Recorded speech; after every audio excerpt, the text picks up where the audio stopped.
दोस्तों मैं सत्यम मिश्रा सभी का अपने YouTube चैनल टेक्निकल लर्नर्स में स्वागत और अभिनंदन करता हूं। दोस्तों आज यूपी टेट और सी टेट का जो कंबाइंड प्रैक्टिस सेट है दोस्तों, उसका प्रैक्टिस सेट नंबर 12 लेके आया हूं, जो कि आपके सी टेट और यूपी टेट एग्जाम के दृष्टि से महत्वपूर्ण दोस्तों। यहाँ पे दोस्तों फ्री में तैयारी कराया जा रहा है। आपका यूपी टेट और सी टेट का दोस्तों बिल्कुल मुफ्त में तैयारी करवाया जा रहा है। बस आपको सिर्फ एक काम करना है, मेरे चैनल को सब्सक्राइब करना है, ताकि मेरे द्वारा डाले गए प्रत्येक वीडियो का लिंक आपको मिलता रहे दोस्तों। और वीडियो को शेयर करना ना भूलें। ठीक है, चलिए स्टार्ट करते हैं आज की क्लास का पहला क्वेश्चन। यहाँ पे दोस्तों पहला क्वेश्चन देखिए क्या पूछ रहा है। कह रहा है क ख ग घ किस वर्ग के व्यंजक है। क ख ग जो है दोस्तों किस वर्ग के व्यंजन है।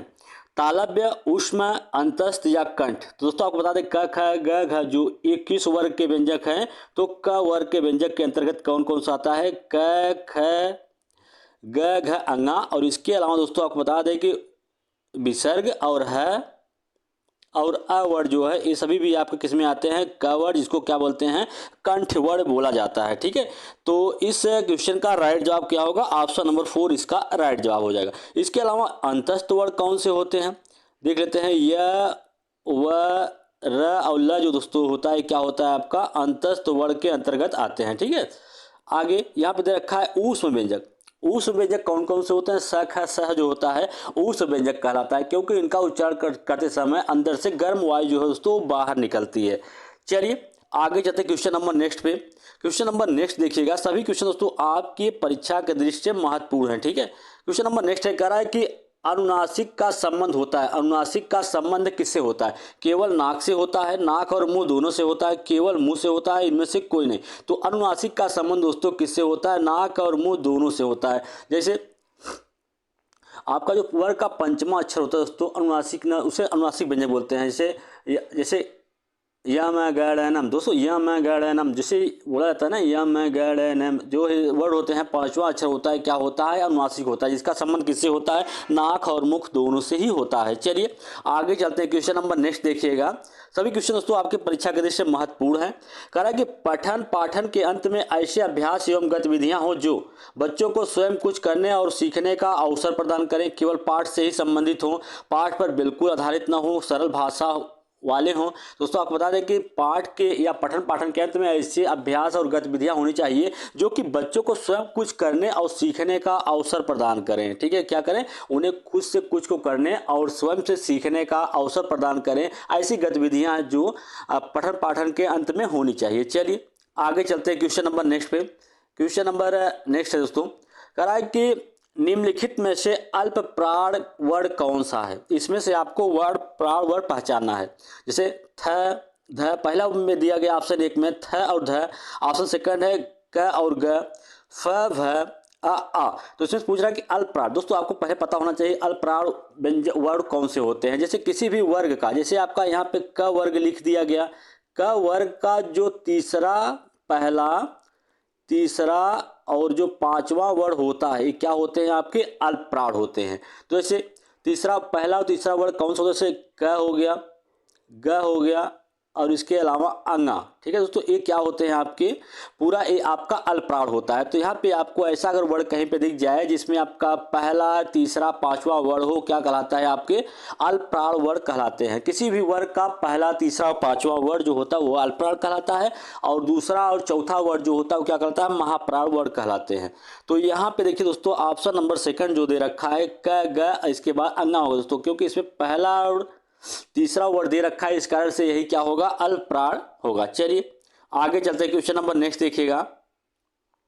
क्वेश्चन नंबर नेक्स्ट है, कह रहा है कि तीन बैर खाती सो तीन बैर खाती है में कौन सा अलंकार है। अलंकार ऐसे वर्ड जो काव्य की शोभा बढ़ाने वाले शब्दों को क्या कहते हैं, अलंकार कहते हैं। ठीक है, तो अलंकार दोस्तों दो प्रकार के होते हैं, एक आपका अर्थालंकार होता है, एक आपका शब्द अलंकार होता है। ठीक है, तो यहाँ पे पूछ रहा है कि तीन बैर खाती सो तीन बैर खाती है, इसमें कौन सा अलंकार है। जब एक ही शब्द एक या एक से अधिक बार प्रयोग हो और उसके अर्थ क्या हो, भिन्न भिन्न हो, तो वहाँ पे क्या होता है, यमक अलंकार होता है। तो इस क्वेश्चन का जो राइट जवाब होगा दोस्तों क्या हो जाएगा, यमक अलंकार। जहाँ दोस्तों जहां आपको देखिए, तो आपको बता दें यहाँ पे अगर कहीं पे आपको पहचानना है कि इसमें उपमा अलंकार है या उत्प्रेक्षा अलंकार है, तो कैसे पहचानेंगे। ये दोस्तों आपको कहीं पे अगर दिख जाए सा से सम अगर ऐसे वर्ड आपको दिख जाए कहीं पे से सम समान, कहीं पे अगर तुलना की जाए इस प्रकार से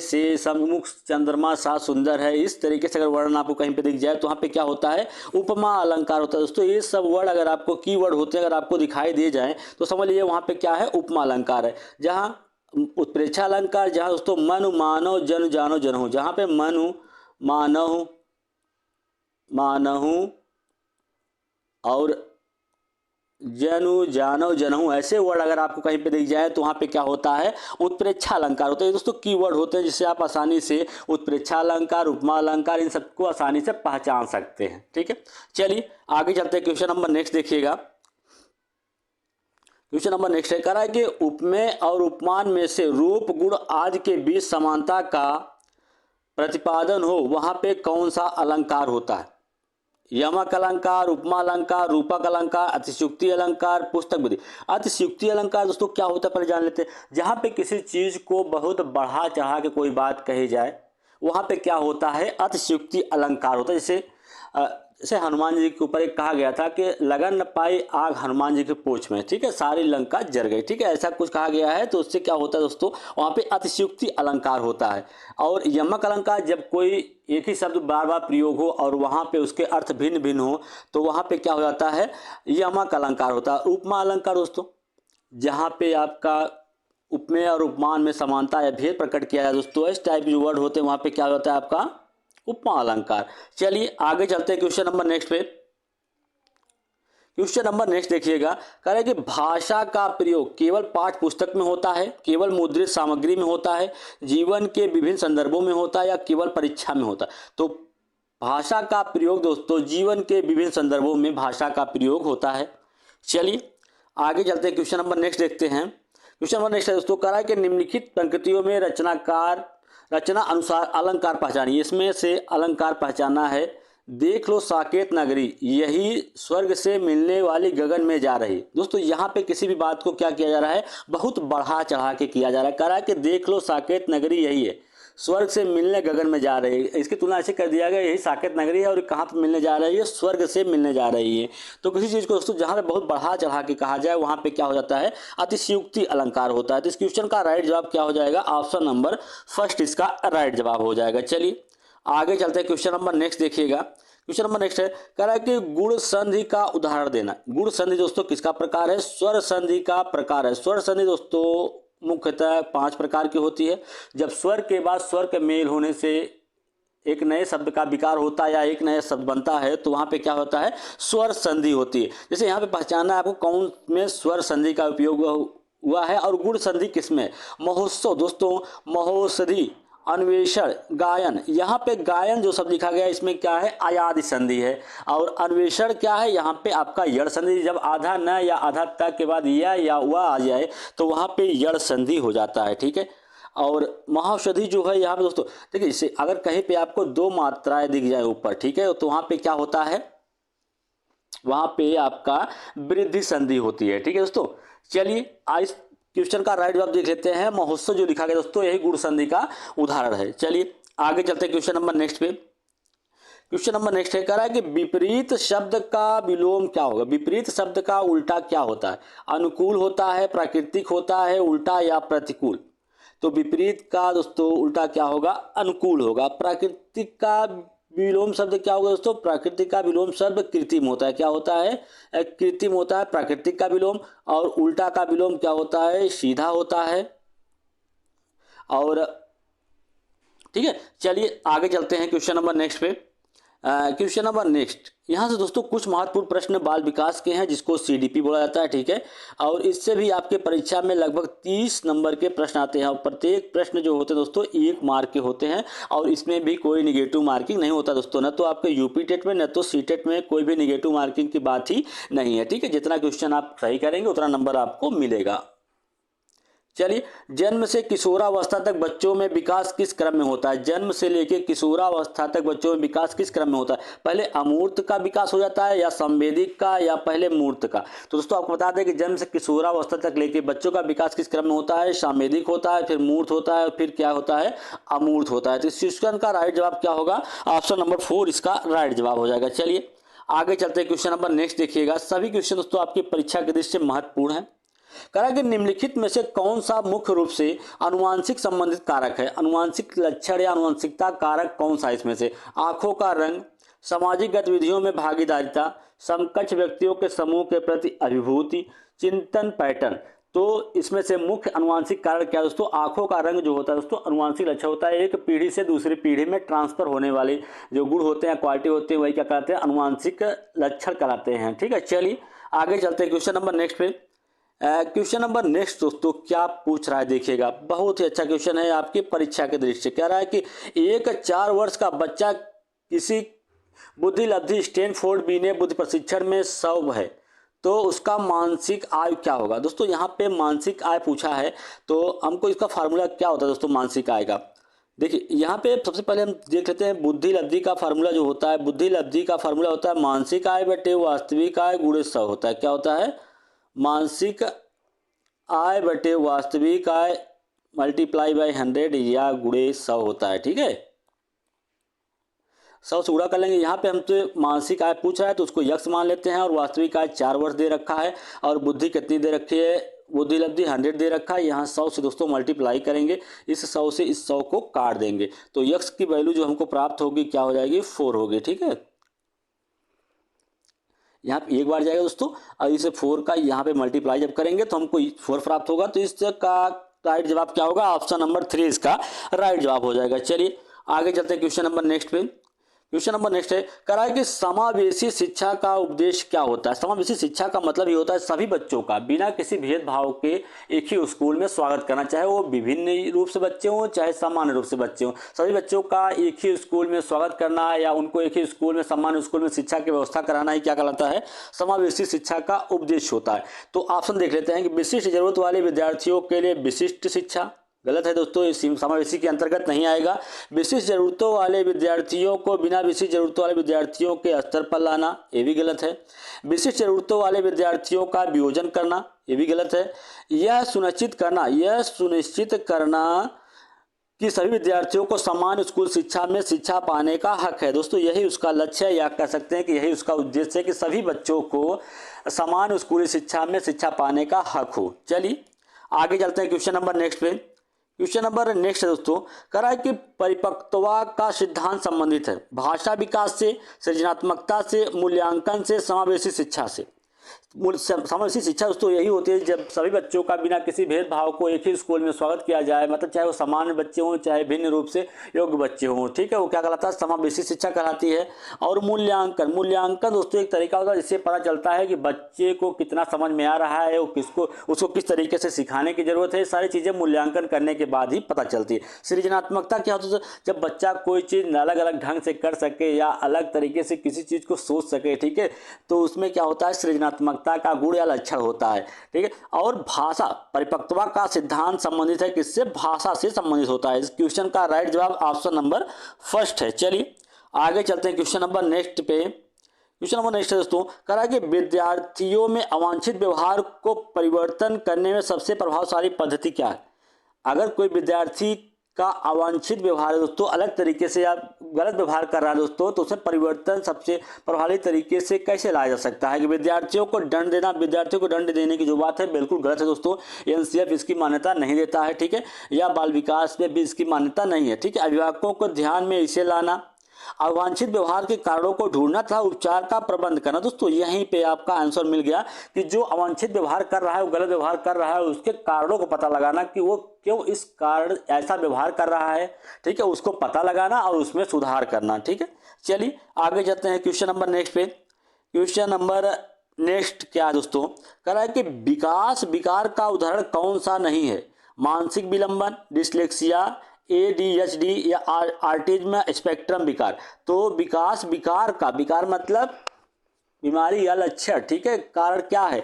तो डिसलेक्सिया नहीं दोस्तों, क्योंकि डिसलेक्सिया जो होती है वो पढ़ने संबंधित या कह सकते हैं कि लिखने संबंधित दोस्तों, या पढ़ने संबंधित जो दिक्कत होती है उसे क्या कहते हैं? डिसलेक्सिया कहा जाता है। बच्चा किसी चीज़ को सही से पढ़ नहीं पा रहा है तो उसमें क्या है? डिसलेक्सिया विकार होता है। चलिए आगे चलते हैं क्वेश्चन नंबर नेक्स्ट पे।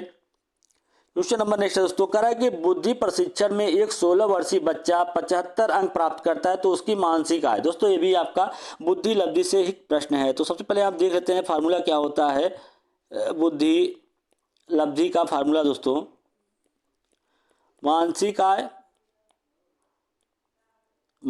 आय बटे वास्तविक आय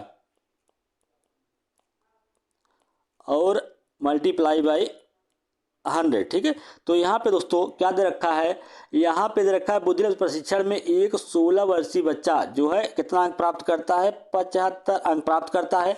और उसका 16 वर्ष ये कितना है, मानसिक आय, यहाँ पे मानसिक आय की गणना करिए, इसको यक्स मान लेते हैं। और यहाँ पे क्या दे रखा है, 16 वर्षीय बच्चा है। ठीक है, तो इसको 100 से मल्टीप्लाई करिए। अब दोस्तों यहाँ पे इसको आप डिवाइड करिए, 25 तिया 75 और 25 चौका क्या हो जाएगा, 100 हो जाएगा। और 4 से इसको काटेंगे तो 4 चौक 16 और इसका यहाँ पे क्या हो जाएगा, मल्टीप्लाई। तो यक्स बराबर दोस्तों यहाँ पे क्या निकल के आएगा, यक्स बराबर यहाँ पे आपको निकलेगा क्या, 12। ठीक है, 12 निकल के आएगा। यहाँ पे 4 से 3 मल्टीप्लाई करेंगे तो 4 तिहाई 12। तो इस क्वेश्चन का जो राइट जवाब होगा ऑप्शन नंबर सेकंड इसका राइट जवाब हो जाएगा। चलिए आगे चलते दोस्तों क्वेश्चन नंबर नेक्स्ट पे। क्वेश्चन नंबर नेक्स्ट देखिएगा, सभी क्वेश्चन दोस्तों आपके परीक्षा के जैसे महत्वपूर्ण हैं। ठीक है, पियाजे के संज्ञानात्मक विकास सिद्धांत में अमूर्त तर्क तथा परिपक्व नैतिक चिंतन किस अवस्था की विशेषता है। पियाजे के द्वारा संज्ञानात्मक विकास का, पियाजे के द्वारा कौन सा सिद्धांत दिया गया था, अगर कभी पूछ लेता है तो पियाजे के द्वारा संज्ञानात्मक विकास का सिद्धांत दिया गया था। इनके द्वारा इसमें 4 अवस्थाएं बताई गई थी, एक आपका पूर्ण संक्रियात्मक अवस्था, दूसरा आपका संवेगात्मक अवस्था और तीसरा आपका मूर्त है, चौथा आपका औपचारिक है। जिसमें अमूर्त तर्क और परिपक्व नैतिक चिंतन की अवस्था कौन सी होती है दोस्तों, औपचारिक संक्रियात्मक अवस्था होती है। ठीक है, तो इस क्वेश्चन का राइट जवाब ऑप्शन नंबर 3 हो जाएगा। चलिए आगे चलते हैं क्वेश्चन नंबर नेक्स्ट पे। क्वेश्चन नंबर नेक्स्ट देखिएगा, कराए कि राष्ट्रीय पाठ चर्चा की रूपरेखा के दिशा निर्देश के अंतर्गत आता है। राष्ट्रीय पाठ चर्चा जो आपका एनसीएफ है दोस्तों, उसके अंतर्गत कौन कौन से दिशा निर्देश दिए गए हैं कि ज्ञान को स्कूल के बाहरी जीवन से जोड़ना, बिल्कुल सही। पढ़ाई रटन प्रणाली से मुक्त होनी चाहिए, ऐसी परीक्षा हो दोस्तों जो ऐसी प्रणाली हो पढ़ाई की जो समझ में आनी चाहिए, रटन प्रणाली से बिल्कुल मुक्त होनी चाहिए। ठीक है, परीक्षा को अपेक्षा के लिए सरल, परीक्षा कैसी होनी चाहिए, परीक्षा सरलता होनी चाहिए, बहुत ज़्यादा कठिन परीक्षा नहीं लेनी चाहिए, परीक्षा का जो पैटर्न हो बहुत सिंपल होना चाहिए। इस क्वेश्चन का राइट जवाब क्या होगा, ऑप्शन नंबर 4, क्योंकि सभी क्या हैं, सही हैं। ठीक है, चलिए आगे चलते हैं क्वेश्चन नंबर नेक्स्ट पे। अब दोस्तों यहाँ से कुछ महत्वपूर्ण प्रश्न आपके किसके हैं, ईवीएस के हैं, जिसको पर्यावरण अध्ययन भी बोलते हैं। ये भी आपके परीक्षा में 30 नंबर के प्रश्न पूछे जाते हैं और प्रत्येक प्रश्न 1 नंबर का होता है। ठीक है, तो निम्नलिखित में से कौन अंतर्राष्ट्रीय ख्याति प्राप्त वेट लिफ्टर है। सुनीता विलियम्स, वछेंद्री पाल, सूर्यमणि, कर्णम मल्लेश्वरी। तो दोस्तों आपको बता दें कि इसमें से अंतर्राष्ट्रीय ख्याति प्राप्त वेट लिफ्टर कौन है, कर्णम मल्लेश्वरी हैं। तो दोस्तों वेट लिफ्टर जो होते हैं उनको किस मात्रा प्रोटीन जो है दोस्तों उनको अधिक मात्रा में देने के लिए प्रोटीन उनको अधिक मात्रा में दिया जाता है। ठीक है, तो चलिए आगे जाते हैं क्वेश्चन नंबर नेक्स्ट पे। क्वेश्चन नंबर नेक्स्ट देखिएगा, कराए कि नीचे दिया गया कौन सा एक समूह जड़ों का है, इसमें से कौन सा समूह ऐसा है जो कि जड़ों का है। चुकंदर, आलू, अदरक। ऑप्शन सेकंड है गाजर, हल्दी, अदरक। ऑप्शन थर्ड है शकरकंदी, मूली, हल्दी। ऑप्शन 4 है गाजर, चुकंदर और मूली। तो ऑप्शन 4 ही दोस्तों राइट है। गाजर, चुकंदर, मूली जो होते हैं क्या है, जड़ों का समूह होता है। गाजर जो होता है दोस्तों विटामिन ए का सबसे महत्वपूर्ण स्रोत माना जाता है। चलिए आगे चलते हैं क्वेश्चन नंबर नेक्स्ट पे। अब यहाँ पे क्वेश्चन नंबर नेक्स्ट है, कराई के निम्नलिखित में से किस राज्य में अधिकांश ग्रामीण ढलान वाली छतों वाले मजबूत बांस के खंभों पर जमीन से लगभग 3 से 3.5 मीटर ऊपर अपने लकड़ी के घर बनाते हैं। लद्दाख में, असम में, उड़ीसा या राजस्थान। तो ऐसे घर कहाँ पे दोस्तों, असम में होते हैं। चलिए आगे चलते हैं क्वेश्चन नंबर नेक्स्ट देखिएगा। क्वेश्चन नंबर नेक्स्ट क्या है, करा के नेफेंथीस यह पौधा जो शिकार करता है के विषय में कथनों पर विचार की। दोस्तों नेफेंथीस एक पौधा है जिसके बारे में यहाँ कुछ कथन दिए गए हैं, आपको इसमें बताना है कि कौन सा कथन सही है। यह पौधा ऑस्ट्रेलिया, इंडोनेशिया और भारत के मेघालय में पाया जाता है। कहाँ पाया जाता है, इंडोनेशिया, भारत के मेघालय में पाया जाता है और ऑस्ट्रेलिया में पाया जाता है। इसका आकार घड़े जैसा होता है, इसका मुंह एक पत्ती से ढका होता है। यह केवल छोटे कीड़े मकोड़ों को फंसाकर उसका शिकार करता है। यह छोटे कीड़े मकोड़ों खींचने के लिए मोहक आवाज़ निकालता है जो इसमें फंस जाते हैं और बाहर नहीं निकल पाते हैं। तो इसमें पूछ रहा है कि कौन सा इसका राइट जवाब होगा। ठीक है, तो इसमें से आपको राइट जवाब बताना है दोस्तों कि कौन सा सही होगा। तो इसका जो राइट जवाब होगा ऑप्शन नंबर सी इसका राइट जवाब हो जाएगा। 1 और 2 कथन, 1 और 2 क्या है, बिल्कुल सही है। चलिए आगे चलते हैं क्वेश्चन नंबर नेक्स्ट पे। क्वेश्चन नंबर नेक्स्ट है, कह रहा है कि उच्च ज्वर के साथ कपकपी जिसका उपचार चिकोना पेड़ की छाल से किया जा सकता है वह कौन सी बीमारी होती है? मियादी बुखार होता है, मलेरिया, चिकनगुनिया या डेंगू? दोस्तों आपको डेंगू हो चाहे चिकनगुनिया हो, सभी मलेरिया तब किसी मच्छर के काटने से होने वाले बीमारी हैं। तो कह रहा है कि उच्च ज्वर के साथ ऐसा कौन सी बीमारी होती है जो जिसमें क्या होता है, तेज बुखार होता है और कपकपी होती है, ठीक है। उसका उपचार किससे किया जाता है? चिकोना पेड़ जो होता है उसकी छाल से किया जाता है। कौन सी बीमारी होती है? मलेरिया होता है। चलिए आगे चलते हैं, क्वेश्चन नंबर नेक्स्ट देखिएगा। क्वेश्चन नंबर नेक्स्ट है, कह रहा है कि चिराओ नाच कहाँ के लोग करते हैं? झारखंड के, मिजोरम, मणिपुर या मेघालय? तो चिराओ नाच दोस्तों कहाँ का है? मिजोरम का है। इस क्वेश्चन का राइट जवाब ऑप्शन नंबर सेकंड हो जाएगा। चलिए आगे चलते हैं, क्वेश्चन नंबर नेक्स्ट पे। सभी क्वेश्चंस तो बेहतरीन हैं आपके परीक्षा के लिए। भारत में नई शिक्षा नीति 2020 की घोषणा कितने वर्षों के बाद की गई? भारत में दोस्तों नई शिक्षा नीति 2020 से लागू करने की या घोषणा कितने वर्षों बाद की गई है? 35 वर्ष, 34, 30 या 32 वर्ष? तो कितने वर्षों बाद घोषणा की गई दोस्तों? 34 वर्षों बाद इसकी घोषणा की गई। इस क्वेश्चन का राइट जवाब क्या होगा? ऑप्शन नंबर सेकंड इसका राइट जवाब हो जाएगा। चलिए आगे चलते हैं, क्वेश्चन नंबर नेक्स्ट पे। सभी क्वेश्चन दोस्तों आपके परीक्षा के लिए महत्वपूर्ण है। कह रहा है कि कांच के ज्वार बोतलों को उसमें अचार भरने से पूर्व सूर्य के धूप में अच्छी तरह से सुखाया जाता है, ऐसा क्यों? दोस्तों कोई भी कांच का बोतल होता है, अगर उसको उसमें अचार भरने से पहले उसको नमी या धूप में रखा जाता है। क्यों धूप में रखने का कारण क्या है? उसमें तापमान में वृद्धि करने के लिए, उसमें से धूल को हटाने के लिए, नमी को पूर्णतः हटाने के लिए, या अचार को स्वादिष्ट बनाने के लिए?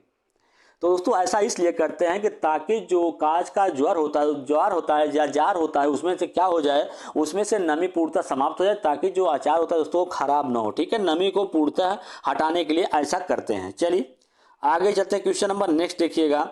कह रहा है कि नई शिक्षा नीति 2020 में कौन सी भाषा कक्षा 5 तक खत्म कर दिया गया है?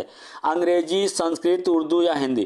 तो दोस्तों आपको बता दें कि अंग्रेजी भाषा को कक्षा 5 तक बिल्कुल खत्म कर दिया गया, हटा दिया गया है। किसके तहत? नई शिक्षा नीति 2020 के तहत। चलिए आगे चलते हैं, क्वेश्चन नंबर नेक्स्ट देखते हैं।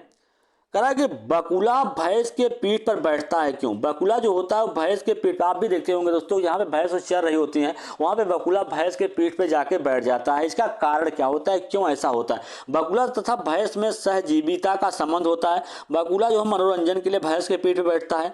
भैंस बकुले को एक स्थान से दूसरे स्थान तक आने जाने में मदद करती है। बकुला भैंस को डराना चाहता है।